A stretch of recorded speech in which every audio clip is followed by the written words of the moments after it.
Pantai Gerupuk ketika laut surut adalah hamparan luas batu karang. Kondisi Gerupuk ini mewakili pulau di bagian pesisir selatan Lombok.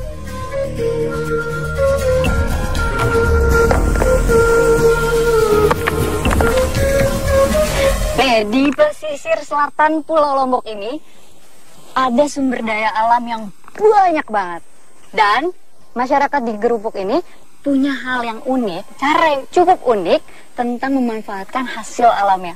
Seperti yang saya lagi lakuin sekarang, saya lagi mencari batu. Ini dia batunya. Dan batu ini bakal kita pakai buat bikin pocong.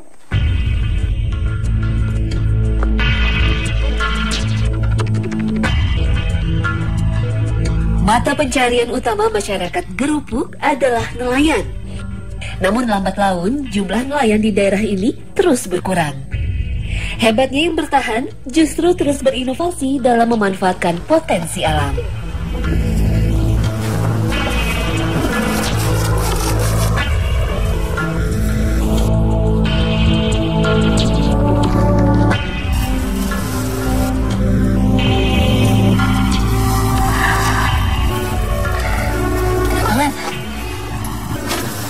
Jadi nih, bentar saya ikut dulu rambut saya.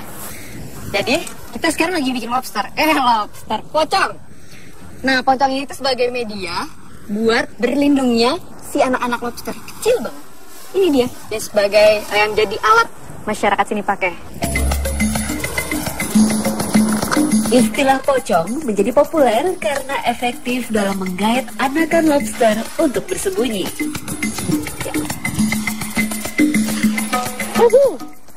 Ini dia, sudah jadi pocongnya. Nih, batu yang tadi saya ambil, ternyata ini buat pemberatnya. Nanti atasnya digantung. Nanti si lobster-lobsternya, anak-anak lobsternya pada ngumpulnya di sini. Kita bakal dapat banyak.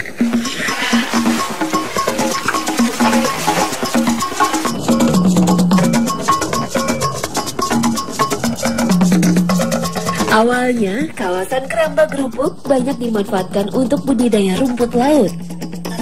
Kini kehadiran pocong mengubah wajah Teluk Gerupuk menjadi kawasan keramba lobster. Ini mengikuti kesuksesan Teluk Ekas yang ada di pesisir selatan Lombok. Tahun 2013 lalu, nilai penjualan lobster Lombok mencapai 55 miliar rupiah lebih. Sebagian besar diserap pasar ekspor Vietnam dan Thailand.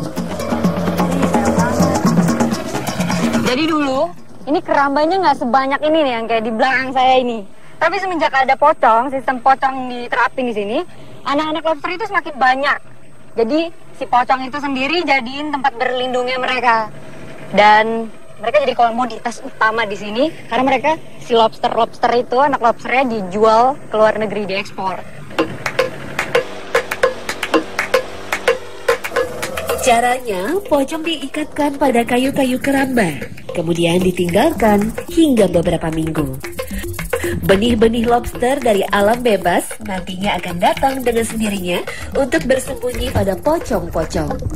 Sebab pocong menyediakan perlindungan dari ikan pemangsa.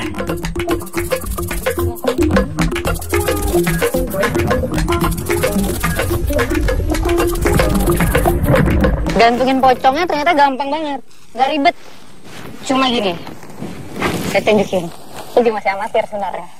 Cemplungin. Waduh. Terus langsung diikat.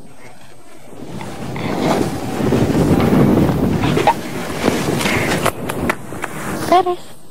Tuh lihat, ternyata banyak banget keramba di sini. Dan nanti tuh kenapa dibilang pocong? Karena ternyata pas kita celupin, si pocongnya nari-nari gitu. Jadi bilangnya pocong dan banyak banget. Para nelayan biasanya sudah menebar ratusan hingga ribuan pocong di penjuru teluk, sehingga mereka dapat panen secara bergantian. Meski demikian, tidak setiap pocong akan ditemukan anakan lobster. Hanya pada bulan tertentu saja hasil panen tergolong banyak. Di luar itu, anakan lobster relatif susah ditemukan.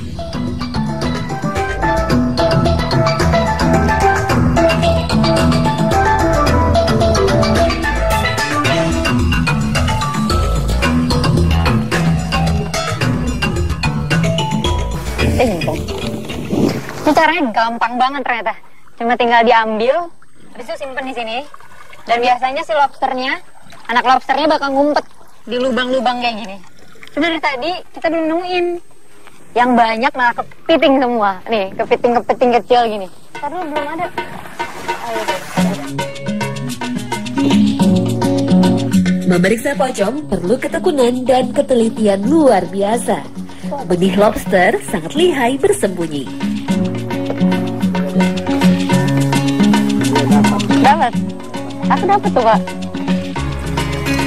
Nah, ini dia primadonanya di wilayah sini nih. Belum ada sejarahnya teknik untuk membiarkan anak lobster ini. Makanya kenapa lobster itu mahalnya bukan main. Ini lucu banget tuh. Ini kita mau nyari lobster yang besar. Jadi di keramba ini nggak hanya lobster, anak-anak lobster aja. Jadi ada lobster yang besar, ada juga ikan. Ini kita mau cari. Ah, ini dia. Lobster besar. Bunyi. Parah! Seluruh pesisir selatan.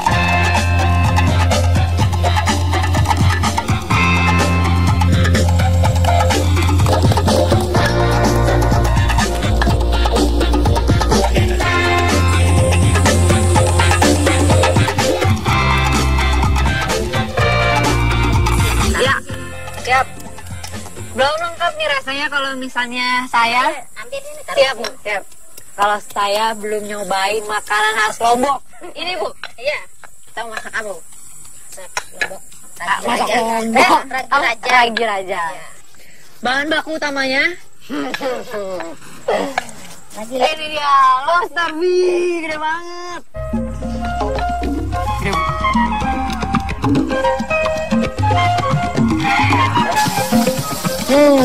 Udah mulai wangi nih. Sedap. Wah.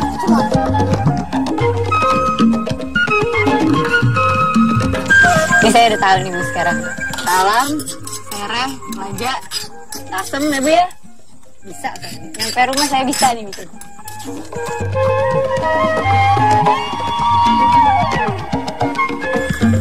Jadi emang makanan Lombok ini tuh nggak akan jauh dari yang namanya cabe. Semua pakai cabe. Yang ini bumbunya juga menarik banget, warna-warni, warnanya kuning. Tadi namanya apa? Rajang ya Bu? Bumbu rajang ini kayak bumbu kuning. Warnanya kuning.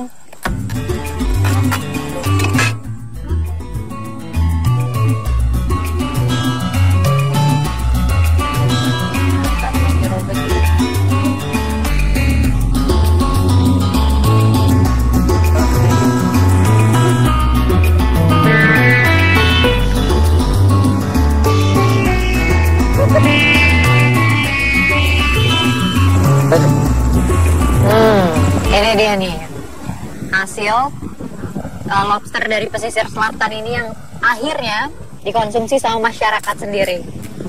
Enak banget. Enak Bu. Terima kasih.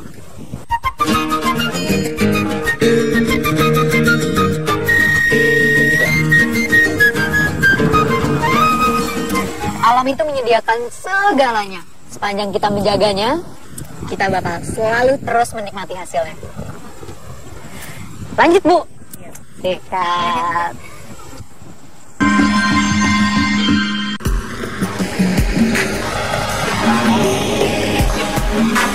Pulau Lombok bagian selatan ditandai dengan banyaknya pulau kecil atau gili yang tersebar merata di sepanjang pesisir. Beberapa pulau kosong sering dijadikan warga sebagai lahan untuk melepaskan ternak. Sehingga para pemilik ternak tidak perlu repot mencari pakan setiap harinya. Sekarang nih saya lagi sama bapak-bapak. Kita mau pergi ke Pulau Layar ya Pak ya. Pulau Layar. Jadi kebiasaan masyarakat di NTB ini sering sekali menyimpan sapi-sapi piaranya mereka di satu pulau di tengah laut. Jadi mereka nggak ngambil sapi-sapinya, nggak nyimpan sapi-sapinya di dalam kandang. Bener Pak? Lucu ya?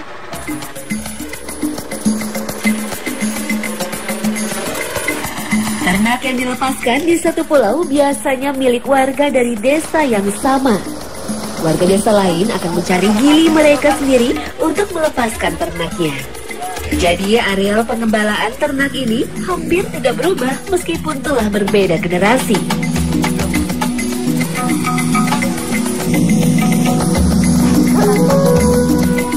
Kami harus memutari pulau terlebih dahulu untuk menentukan target ternak yang hendak kami ambil.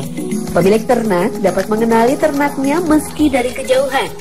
Sapi-sapi ini biasanya akan berkumpul di tepian pantai. Kami sendiri akan merapat di sisi lain pulau untuk mengelabuhi kawanan ternak. Ibaratnya kami mendekati kawanan ternak melalui pintu belakang. Ini dilakukan agar ternak tidak bubar melihat perahu kami merapat di pantai.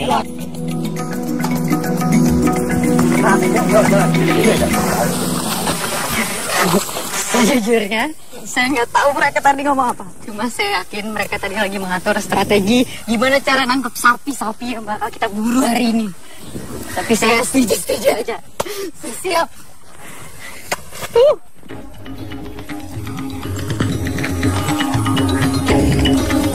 Rata-rata besar pulau yang menjadi areal penggembalaan berdiameter 1 hingga 2 km. Cukup besar untuk menampung ratusan kawanan sapi milik warga desa. Kondisi pulau untuk penggembalaan ternak biasanya telah diperhitungkan. Subur dan memiliki areal air tawar. Pohon-pohon besar biasanya tidak terlalu banyak, namun cukup untuk menjadi tempat perlindungan kawanan ternak saat matahari bersinar terik. Tadi kita udah muterin pulau ini, akhirnya kita memutuskan ini dia sasaran kita. Dan kata si bapaknya, dia kan dikasih makan dulu biar jinak. Saya suka ngamuk. Saya baru pertama kali berpisah.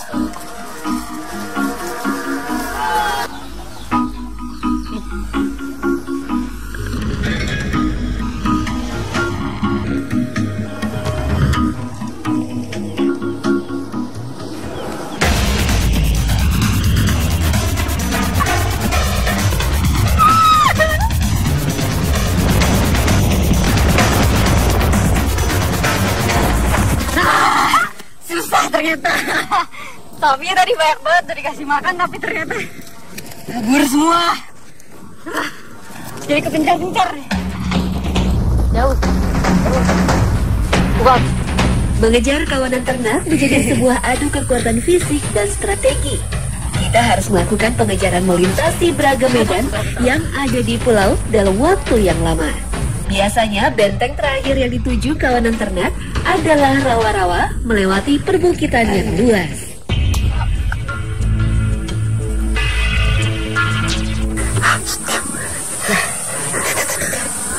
Ada sapi, kelompok lain. Tapi itu dia, ada sapinya.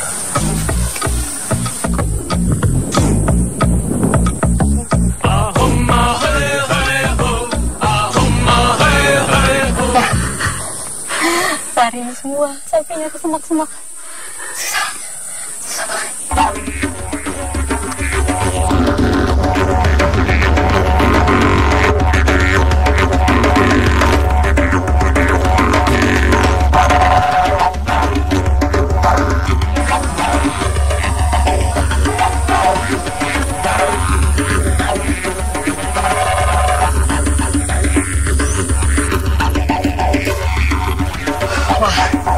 Nih sekarang Pak Jalil lagi ngatur strategi yang baru lagi karena sapinya udah menyebar luas. Ini luas banget di sini, udah masuk rawa-rawa semua. Jadi kita harus ngatur strategi yang baru. Mana mereka? Pak, saya tinggal sendiri.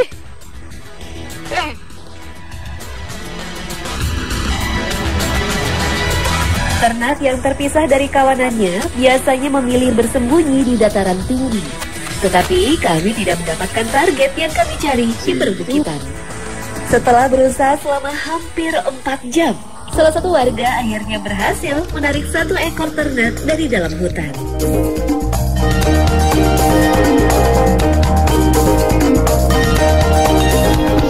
Sebenarnya ini sapi itu sapi jinak. Cuma karena dilepasin gitu aja jadinya setengah liar. Terbukti dong tadi susah banget carinya. Rencananya sih mau 7. Tapi 1 aja udah alhamdulillah deh.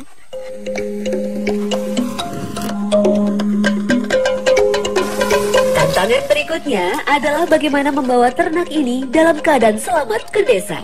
Inilah sebabnya pemindahan sapi dilakukan saat laut sedang teduh, sehingga sapi yang dipindahkan juga tidak stres dan berontak. Jadi hari ini kita dapat satu. Jadi setiap hari masyarakat ini ngambil satu untuk dipindahin ke Pulau Sumberang. Ya, saya mau jembrangin dulu sapi saya.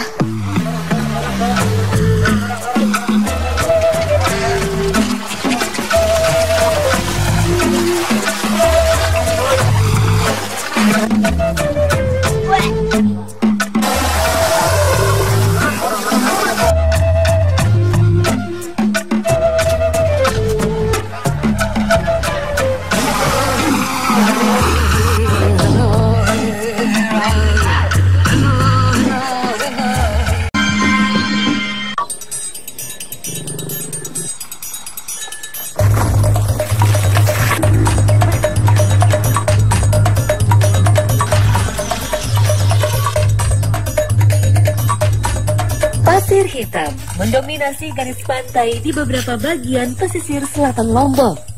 Ini adalah akibat erosi dari pegunungan di sekitarnya. Salah satu daerah yang berpasir hitam adalah Teluk Pau-Pau di daerah Sekotong. Ini adalah kegiatan yang dilakukan masyarakat di pantai Pau-Pau ini. Dan mereka, lucunya, mereka itu menggunakan alat transportasi namanya cikar. Jadi cikar ini tuh pakai kuda di depannya. Begitu.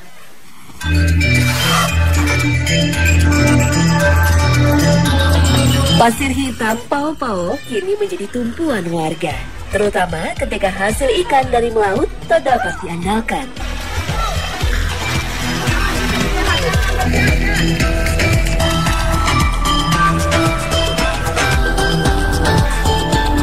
Jadi nih kudanya kalau misalnya disuruh berhenti gimana Pak ngomongin? Kayak gitu. Lucu gitu ya. Pasir hitam yang bagus terdapat di dekat batas air surut, sekitar 50 meter dari garis pantai. Sehingga hanya mungkin dikeruk saat air laut sedang surut. Titik penggalian biasanya pada bagian pasir yang lembut, sekaligus paling bersih. Kegiatan ini sebenarnya mengandung potensi abrasi di masa depan.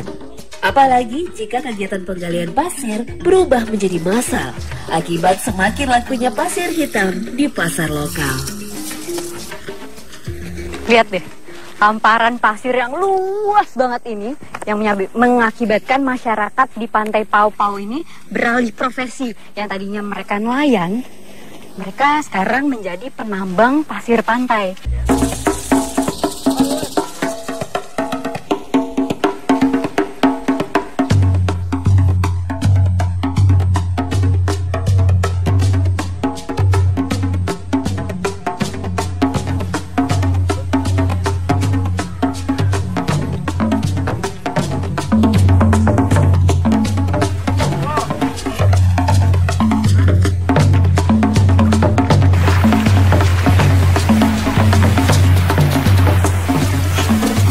Sini, saya mau liatin sesuatu nih. Nih, nah lihat nih. Ya. Ini yang akan terjadi di wilayah ini, abrasi. Tapi sayangnya masyarakat di sini memang sudah tidak peduli lagi karena memang permintaan pasir meningkat dan hasil dari laut menurun. Jadi seperti inilah yang terjadi saat ini.